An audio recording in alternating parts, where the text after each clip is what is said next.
Şu anda kullandığım kaymak. İrmik'te sütten yaptığımız kaymak. Tepsimize yayıyoruz.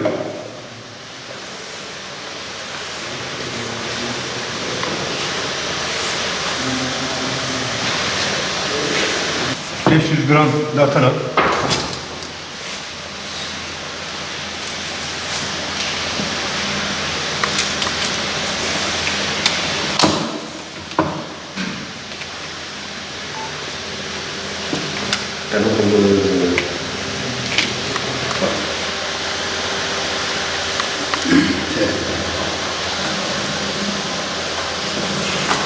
Bir getir.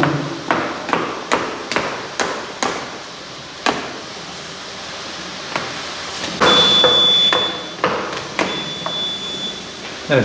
Burada kullandığımız son derecede tereyağımız. Böyle baklağımızı içine yapıyoruz. Ve şimdi baklağımız hazır, fırına götürüyoruz.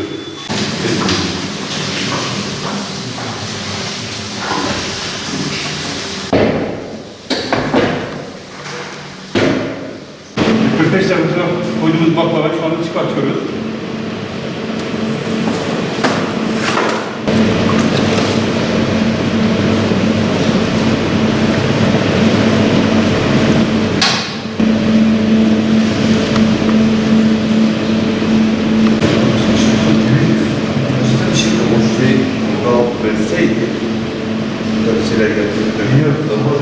Üç yıldır pandemi problemiyle karşı karşıyayız. Son 3 yıl içerisinde kapasitemizin %10'uyla, %15'iyle çalışmak zorunda kalıyorduk. Fakat son 4-5 aydır pandeminin etkisinin azalmasıyla işlerimizde hafif bir kıpırdanma oldu. Bunun üzerine bir de Ramazan'ın gelmesiyle iş yoğunluğumuz kendi açımızdan konuşuyoruz. Biraz arttı. Ha bu son derece tavan yaptı diyebilme şansımız yok. Fakat yine de iyidir. Van'da zaten müşterinin teveccühüne uğruyoruz. İşlerimiz Ramazan boyunca normal sayır günlere göre yaklaşık bir %100, %200 oranında artmış durumda. Son bir haftadır insanların 3 yıldır bayram yapmamasından sonra ilk bayramı yapacak olması, o heyecan içerisinde sipariş yoğunluğumuz artmaktadır. Şu anda üretim kapasitemizi doldurmuş vaziyetteyiz. Siparişlerimiz tamamdır. Şu anda herhangi bir problemsiz olarak devam etmekteyiz.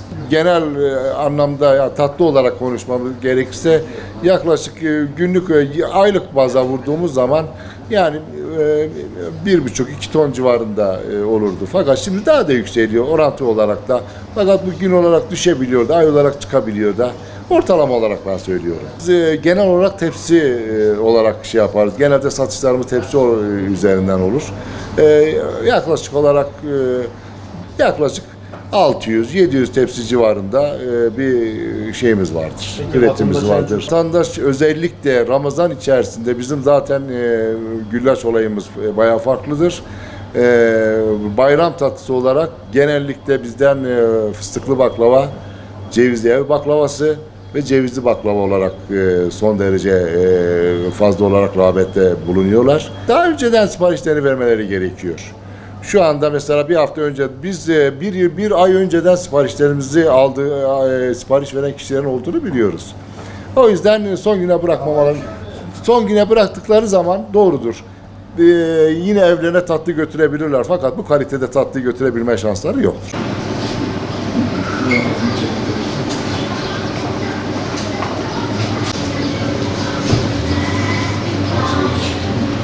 Reklamları